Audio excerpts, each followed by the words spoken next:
Please, honey. Grandma really needs you right now. She's not feeling well at all. My mom's voice crackled through the phone, heavy with what I now know was fake concern.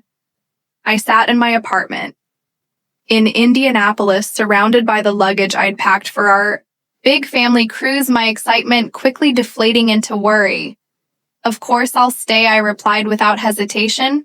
The cruise isn't important. If Grandma needs help, those words would come back to haunt me just hours later. My name is Tara Smith, and I'm 28 years old. All my life, I've tried to be the responsible daughter, the one who could be counted on when things got tough. But that dedication to family was about to be tested in ways I never imagined I had been looking forward to. This cruise for months it was. Supposed to be our first real family vacation in years. Me, my parents, my younger sister, Emma, and a few other relatives. I'd even taken time off work and bought new summer clothes. But when Mom called about Grandma being in the hospital, I didn't think twice about canceling that evening. As I was driving to the hospital, my phone buzzed with a notification Emma had posted on social media. My heart stopped as I looked at the image, my entire family on the cruise ship. Champagne glasses raised in celebration. Best vacation ever, so blessed to have such an amazing family. Cruise life, family time. The caption read. I pulled over, my hands shaking as I stared at the photo there. They were Mom, Dad, Emma, my aunts, and uncles, all smiling broadly. On the deck of the ship, they had lied to me. They had deliberately excluded me from the family vacation, using my beloved grandmother as an excuse. When I finally arrived at the hospital, there was no record of my grandmother being admitted. My calls to me parents went straight to voicemail. Em had blocked me on social media within minutes of my seeing her post. The betrayal felt like a physical blow, knocking the wind out of me. I drove to Grandma's house, tears blurring my vision. To my surprise, her lights were on when I knocked. She opened the door, looking perfectly healthy and more than a little confused to see me in such a state. Tara, what's wrong, sweetheart? Grandma asked, pulling me into a warm embrace. The familiar scent of her lavender perfume brought fresh tears to my eyes as we sat in her cozy living room. The truth came pouring out. The cruise, the lies, the social media posts that had shattered my world. I don't understand, I said, wiping my eyes. Why would they do this to me? Wiley, about you being sick? Grandma's face darkened with disappointment. She had always treated Emma and me equally. But my parents were a different story. Growing up in Indianapolis, I had watched them consistently favor my sister when Emma wanted dance lessons. They found the money when I needed help with college tuition. I had to take out loans. I thought about all the times I'd visited Grandma over the years, helping her with groceries, taking her to doctor's appointments, or just sitting together looking through old photo albums. Emma rarely visited unless she needed something, usually money, yet somehow she was still the golden child in our parents' eyes. Your mother called me last week. Grandma revealed, her voice tight with anger. She asked me to play along if you came by, to pretend I had been in the hospital. I refused, of course. I had no idea they would actually go through with this scheme. The cruise tickets hadn't been cheap, nearly $2. €0 per person for a week-long Caribbean adventure. I had saved for months to afford mine, picking up extra shifts at the acting firm where I worked. Now I wondered if they had planned to exclude me all along, if my ticket money had somehow funded someone else's cabin, you know? What hurts the most? I said, staring at my hands. They didn't even need an elaborate excuse. They could have just told me they didn't want mother. Instead, they used you knowing how much I care about you to manipulate me. Grandma reached for my hand, her grip surprisingly strong. Sometimes people show you exactly who they are, even when they think they're hiding it, she said wisely. The question is, what are you going to do? With that knowledge, I looked up at her, seeing something fierce and determined in here. Little did I know, Grandma had been watching our family dynamics more closely than any of us realized, and she had plans of her own. As I sat with Grandma in her living room, my phone buzzed again this time. It was a group text from my cousin Na, who didn't know I'd been excluded from the cruise. She had meant to send vacation photos to everyone in the family group chat, not realizing I wasn't supposed to see them. My heart sank as I scrolled through the images. There was Emma wearing the sundress I had helped her pick out for the trip, my parents lounging by the pool, cocktails in hand, the whole family gathered for a formal dinner, all dressed up and laughing. But what caught my eye was my mom's diamond necklace, the one Grandma had given her years ago, meant to be passed down to both her daughters on their 30th birthdays. She gave it to Emma already. Didn't she? I asked, showing Grandma the photo, even though I'm the older one, even though we were supposed to share it. Grandma leaned forward to look at the picture, her expression hardening. That necklace has been in our family for 3 generations, she said quietly. Your great-grandmother split her jewelry between her daughters equally. That's why I gave it to your mother with specific instructions. Then Grandma revealed something that made my blood run cold. The cruise hadn't been paid for with my parents' money at all. 2 months ago, she'd given them $15, EUR 0, to plan a family vacation, explicitly stating it was for all of us instead. They had used my portion to upgrade their own cabins and book extra excursions. I've been watching, Grandma continued, her voice heavy with disappointment. For years I've seen how they treat you differently. I kept hoping they would change that. They would realize what they were doing, but this is the last straw. She stood up and walked to her desk, pulling out a thick manila envelope. I wasn't going to show you this yet, but you need to know I've been keeping records every time they've favored Emma. Every time they've taken advantage of your kindness. Every penny they've spent differently. Between you, 2 inside the envelope, were bank statements, photos, emails, and handwritten notes. Spanning years, my hands trembled as I read through them. The truth was laid bare in black and white. The pattern of favoritism wasn't just in my head, it had been calculated, consistent, and deliberate. But why I whispered the weight of years of gaslighting and denial crashing down around me? Why did they always make me feel like I was imagining it? Grandma's eyes flashed with a determination I'd never seen before. Because that's what people do when they know they're wrong. They try to make you doubt yourself, but not anymore. Tara, not anymore. The family cruise was scheduled to last 7 days. As I sat in my Indianapolis apartment the next morning, going through Grandma's documentation, my phone lit up with a text from Emma. Mom said, "You're spreading lies about us. Why can't you just be happy for once instead of trying to ruin everything?" I stared at the message, anger building inside me. They were still trying to make me the villain. Even after what they'd done, instead of responding to Emma, I did something I'd never dared before. I posted the truth on social media. Funny how being lied to about my grandmother being hospitalized just so my family could exclude me from a vacation somehow makes me the problem. I wrote attaching Emma's best vacation ever photo. Even funnier how the cruise was paid for with money that was meant to include me within minutes. My post exploded with reactions. Family friends who'd known us for years expressed their shock. My cousins who hadn't known the full story began messaging me privately, sharing their own observations of how I'd been treated differently over the years.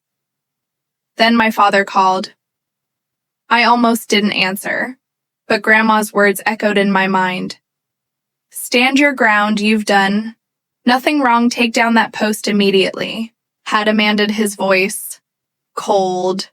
You're embarrassing this family. No, Dad. You embarrassed this family when you lied about Grandma being sick when you took her money, meant for all of us and used it to exclude me. That's not how it happened, he argued. We needed a break from your constant. Your constant, my constant. What, Dad? My constant reliability. My constant help with Grandma. My constant effort to be part of this family. Despite how you treat me, the line went quiet for a moment. When he spoke again, his voice was different, threatening. If you don't take down that post and apologize publicly for Yurley's, you'll regret it.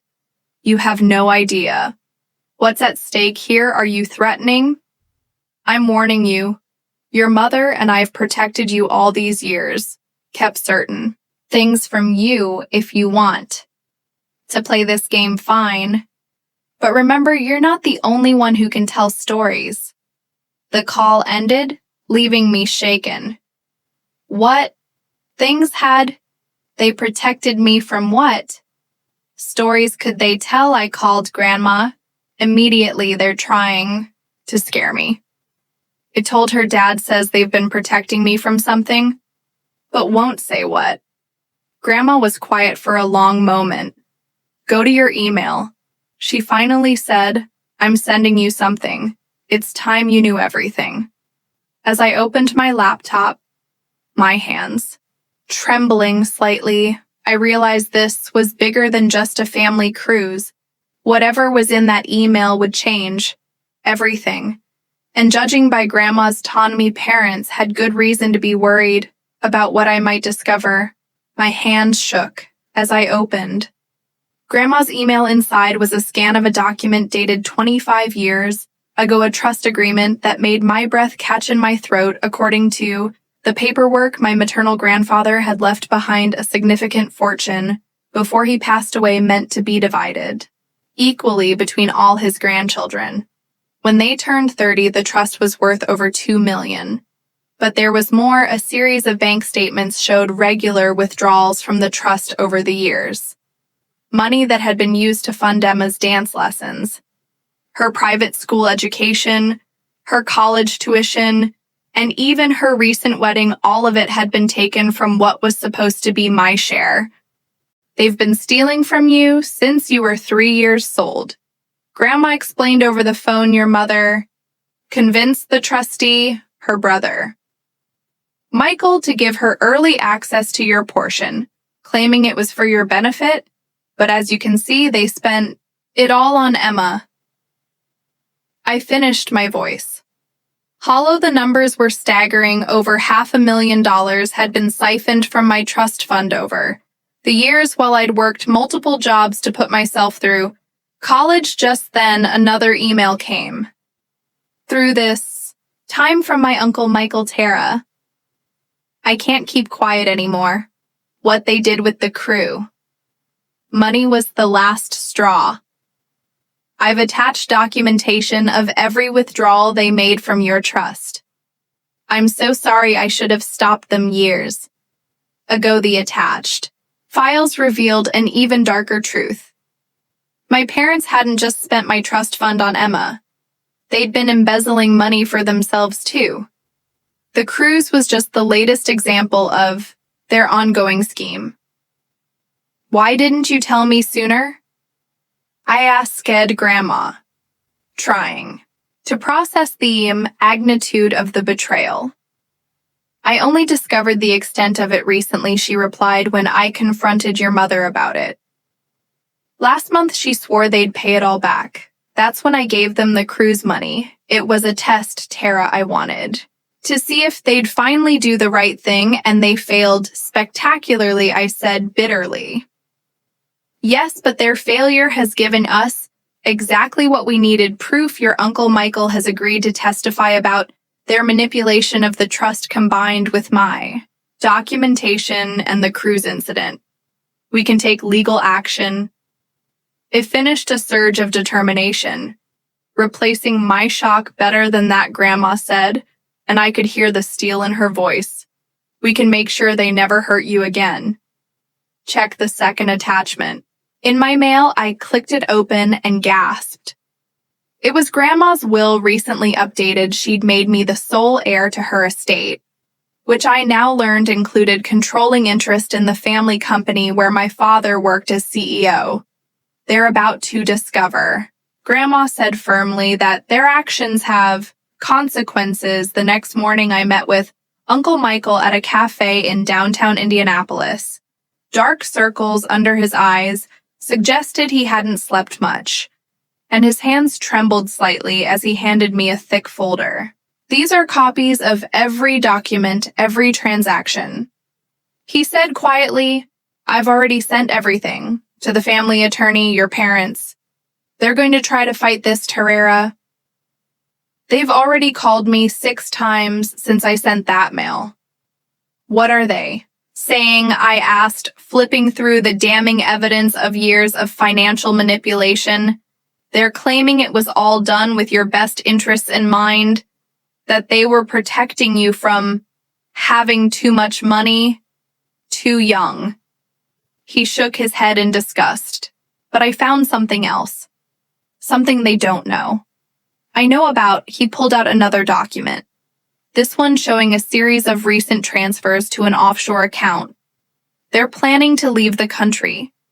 Tara, they've been moving money around, preparing for something. The cruise wasn't just a vacation. It was a test run. They were checking if their passports would raise any red flags. My blood ran cold. They're planning to ruin with what's left of your trust fund. Ease and Emma's involved. She's been helping them set up accounts in her name to hide them. Just then, my phone buzzed. It was a text from Emma. I know what you're doing. You've always been jealous of me, and now you're trying to ruin everything. Well, guess what? You're too late. By the time you figure it out, we'll be gone and you'll have nothing. I showed the text to Uncle Michael, whose face paled. They're moving faster than I thought we need to. Act now. I called Grandma immediately. She answered on the first ring as if she'd been waiting. They're at the family company right now, she said without preamble. Your father's cleaning out his office. Security just called me. Can they stop him better? I've already called the police and the FBI Financial Crimes Division. They're on their way. But Tara? She paused. You need to get down. There, you're the controlling shareholder. Now, the paperwork was filed first thing this morning. I stood up, my chair scraping against the floor. They don't know that, yet do they, number, and that's our advantage. Get there before they can destroy any evidence. Uncle Michael's documentation proves the theft, but there might be more we don't know about. As I rushed to my car, another text came through, this time from my mother. You ungrateful child, after everything we've done for you, you'll regret this. But for the first time, their threats didn't frighten me. I had the truth on my side, and more importantly, I had nothing left to lose. I arrived at the family company's headquarters just as my parents were walking out carrying boxes from my father's office. Emma was with them, looking nervous as she glanced around. They froze when they saw me step out of my car. What are you doing here, my father demanded, trying to maintain his authoritative CEO voice, but I could see the fear in his eyes. Funny. I was about to ask you the same thing, I replied calmly, especially since you're removing items from my company without authorization. Your company, Emma scoffed. What are you talking about? I held up my phone displaying the ownership documents. Grandma transferred her controlling shares to me this morning. And as the new majority shareholder, I'm very interested in these boxes you're carrying. Would they happen to contain evidence of what you did with my trust fund? My mother's face went white. Behind them, police cars pulled into the parking lot. Lights flashing. FBI agents emerged from unmarked vehicles. and I saw Uncle Michael's car arrived with Grandma in the passenger seat. You don't understand. My mother pleaded, her voice shaking. Everything we did was for this family. No, I corrected her. Everything you did was for Emma, and now you were planning to run away with what's left of my money. I turned to my sister. Did you enjoy the cruise? Emma was at Worth as the FBI agents approached. As Emma burst into tears, my father tried to pull her away, but it was too late. The truth had finally caught up with them. All months later, I sat in Grandma's garden in Indianapolis watching the autumn leaves fall while we shared our morning coffee. The FBI's investigation had revealed even more than we'd suspected. My parents had embezzled not just from a trust fund, but from the company. As well, they were now facing federal charges along with additional civil suits from shareholders Emma had made a deal with, prosecutors agreeing to testify in exchange for immunity. She'd moved to Minnesota, finally forced to support herself without our parents. Financial backing, her last message to me was a lengthy apology, but some wounds run too deep. 4 simple words. To heal. You know, Grandma said, sipping her coffee. Your grandfather would be proud of how you handled everything. He always said, money reveals people's true characters. I nodded, thinking of the changes I'd implemented at the company. Under my leadership, we'd established a scholarship program for employee EMP children and created a more transparent financial system. The business was thriving, built on integrity rather than deception. I never wanted any of this. I admitted I just wanted to be treated fairly. Grandma reached over and squeezed my hand. Sometimes life's greatest blessings come disguised as its greatest challenges. You've turned their betrayal into something positive. She was right. I had found my strength, my purpose, and most importantly, my self-worth. That cruise they took without me, it hadn't been the vacation of a lifetime. After all, it had been the beginning of their downfall and the start of my new life.